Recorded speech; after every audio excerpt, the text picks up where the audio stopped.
Salam les amis, on revient pour une autre vidéo. Voilà, gis naa tamit seen ay retour ci dernière vidéo bi, gis naa commentaires yi, gis naa suggestions yi, gis naa conseils yi. Kontaan naa ci yéen, bég naa ci yéen, continuer leen di jàppale chaîne bi. Yéen a ma gën a xam que ça aille de l'avant, on est ensemble. Voilà, on revient pour une autre vidéo. Pour vidéo tey bi nag on va parler Apple, on va encore parler d'Apple, mais nag pour vidéo bi dañ koy accès ci OS bi quoi, ci OS bi. 13e version bi à vrai dire 13e version bi ci 13e version bi la ñuy wax iOS 13 génn na depuis septembre 2019 5 mois de cela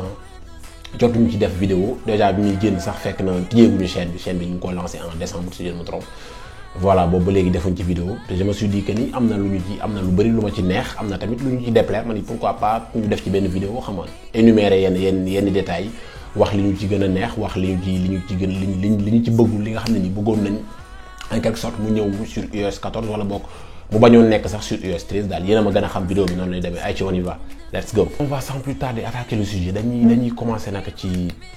li ñu gën a neex ci version 13 bi li ñu ce qu'on a le plus aimé. Voilà man su may lim damay dem mun naa njëkk a lim thème sombre bi quoi. Thème sombre bi c'est un pure merveille xam nga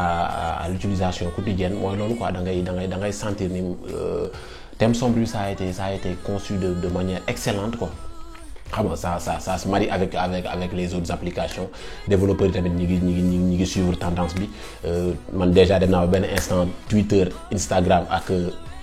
ak musique ak photo yenn application yi mënatuma ko utiliser sans mode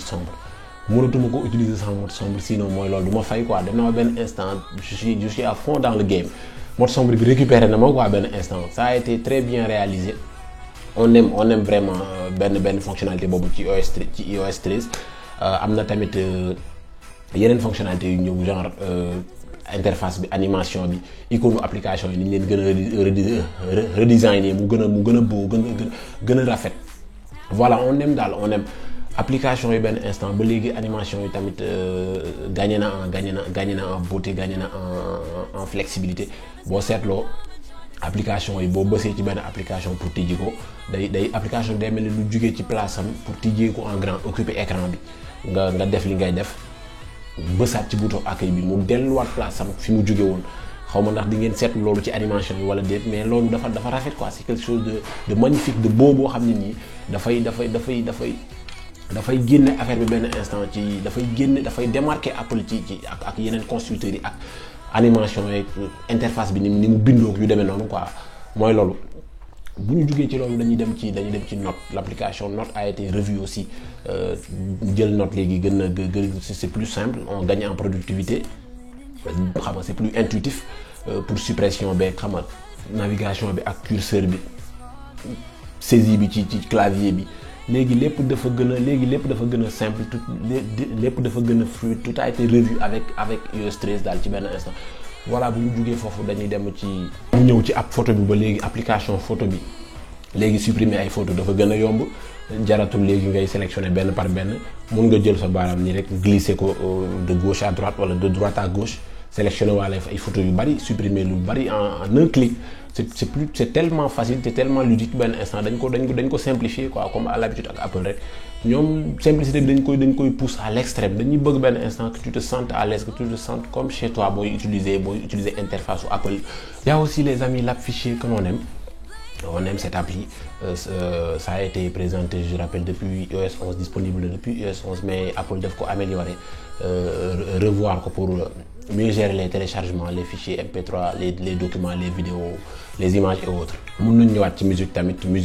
gestion interface ba léegi rien à dire tout est beau tout est bien fait boo duggee sur musique déjà surtout boo activer mode sombre bi da ngay gis ni rose bi xaw ma rose la xaw ma rouge couleur boobu ñuy génne ci noir bi c'est juste trop bien c'est juste magnifique dafa rafet icône yi tamit ni ñu ko gérer album yeeg mooy loolu morceau yi artistes yi tout est à sa place tout est bien fait comme à l'habitude ak Apple tàmmal nañu ko quoi benn instant boo duggee ci son boo seetloo boo playé sound bi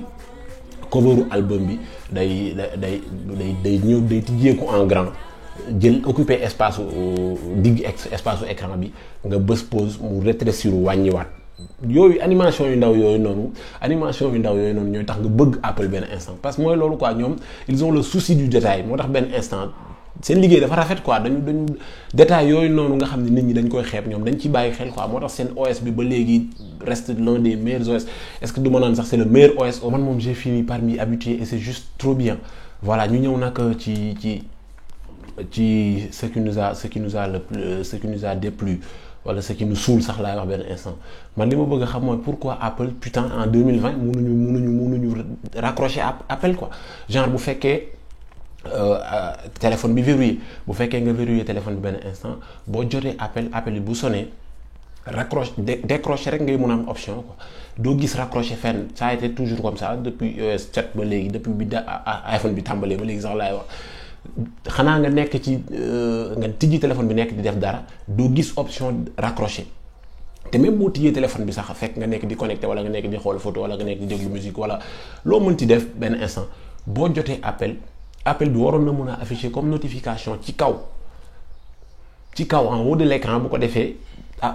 raccrocher décrocher nga mën a continuer li ngay def quoi. nga xam ndax da ngay jël appel bi wala da nga koy bàyyi loolu yow la quoi sa appel la xam nga tu as le droit nga décrocher wala nga raccrocher wala nga bañ a jël appel bi loolu xam nga loolu yow la quoi benn instant mais ñoom duñ la jox option boobu noonu bu nekkee bu fekkee doo tegee téléphone bi nii mu verrouillé benn instant quand l'on t'appelle ñu lay woo boo yëkkatee téléphone bi option décrocher rek ngay gis doo gis option raccrocher da ngay obligé teg téléphone bi noonu ba appel bi jàll après nga doog a mën a def li ngay def. loolu benn instant mooy loolu warul woon demee noonu quoi. dañuy dem ci gestion notification yi Apple tamit mënoon ngeen job côté boobu quoi benn instant mënoon ngeen def ay effort ci lu jëm ci loolu noonu genre boo jotee appel buñ la woowee astafurlah ma ni boo jotee appel sax boo jotee message fekk par exemple nga nekk di def dara nga jot message mu affiché ci centre de notification bi. bu affiché ci centre de notification bi fekk la ngay def dara nga ni par exemple genre après dinaa ko répondre quoi un bail t'a appelé wala un Modou xam nga t'envoyer un message nga nekk di def dara nga ni non après su ma paree dinaa ko tontu nga tijji téléphone bi dugg dem par exemple envoyer send mail wala def leneen génn ñëwaat tu ne trouves plus la notification fi mu nekkoon. doo gis notification bi ci centre dina nekk centre de notification mais day wàcc ba ci suuf quoi en fait dootul affiché te ci digg écran bi nii ba nga mën ko gis xam ni carrément manqué nga benn message wala benn appel te loolu tamit benn instant ça nous saoule warul woon demee noonu quoi warul woon demee noonu après doo mën a loolu day tax ni di nga raté message yu bëri doo tontu ñu bëri gars yi dañ lay mere te duñu xam ni notification bi mooy wàcc notification yi ci suuf après yow tu n'as plus le temps nga répondre wala boog tu n'as plus la possibilité de répondre aux gens à moins que nga wàcc ba ci suuf pour mën a gis message yi nga manqué warul woon demee noonu quoi benn instant waroon nañu mën a job notification yi gën ko mën a gérer quoi chez Android moo tane Android ñoom ñooy gën a mën a gérer notification yi. ñëw ci centre de contrôle bi man am na lu ma ci déplaire lu bari sax voilà il faut tamit nit ñi seetlu benn instant nit ñi xam dara sax laay wax genre boo duggee ci centre de contrôle bi comme nii wifi bi xam nga mi ngi activé nii en bleu boo ko désactivé boo bësee benn touche ci wifi bi day def blanc nga yaakaar ni désactivé na ko fekk désactivé ko en fait même Bluetooth bi noonu lay fonctionner mën na couper connectivité day couper lien bi ak élément bi nekkoon di connecté soit wifi soit Bluetooth mën na rompre lien bi ak élément bi nekkoon di connecté mais fayul wifi bi en tant que tel. boo ak iOS 13 boo fayee wifi bi boo yëkkatee centre de contrôle bi fay wifi bi dina déconnecté wu ak point d'accès bi nekkoon di connecté def blanc nga yaakaar ni fay na fekk fayul déconnecté na ak point d'accès bi mais fayul en réalité parce que boo duggee paramètre da ngay fekk wifi bi activé genre comme nii mu ngi def blanc. nga yaakaar ni désactivé na ko fekk dafa rompre lien bi ak point d'accès bi boo duggee paramètre comme nii dugg wulaan gis ngeen da ngay fekk mu activé te lii ça consomme de l'énergie benn instant te Bluetooth tamit noonu lay fonctionner Bluetooth mi ngi bleu nii genre activé na su ma bësaatee ci option bi voilà mu ne désactivé na ko nii ba mu blanc rompre na lien bi ak élément bi nekkoon di connecté soit bracelet soit speaker Bluetooth soit oreillette lu mu mën a doon rompre na lien bi ak élément boobu noonu mais boo duggee paramètre ba léegi da ngay gis ni mi ngi activé te lii ça bouffe de la batterie day consommer batterie xam nga ça nous saoule daal mënoon nañ ko dindi mënoon nañ def en fait boo yëkkatee centre de contrôle bi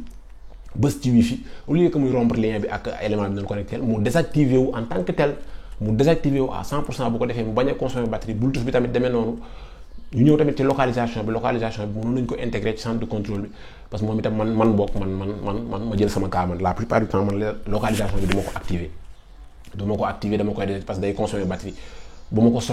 soxlaa la koy activer genre su ma nekkee Google Maps wala ma nekk Instagram wala ma nekk ci beneen application boo xam ne ni benn instant su may publier photo wala may def loo xam ne nii c'est en rapport avec la localisation day soxla activer localisation bi ci laay dem paramètre activer ko sinon dama koy désactiver.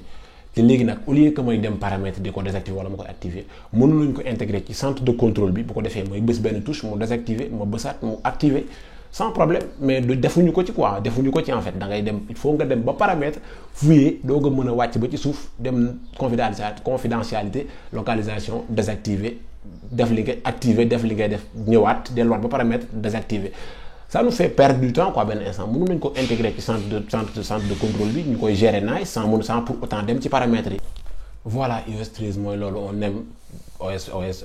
version OS bi bu développer la version iOS bu développer la bu nice la on aime les animations on aime les icônes d'application. On aura terminé pour cette vidéo waxuñu lépp nag dañu defoon benn review rek wax li ñu ci gën a neex ak li ñu ci déplaire li duuf ci nag bi xajul ci cin li comme j'aime bien dire. On est ensemble, ñoo far. Continuez à vous abonner à la chaîne, mettez des commentaires, mettez des pouces bleus. Prenez soin de vous, on est ensemble. Peace. Chill.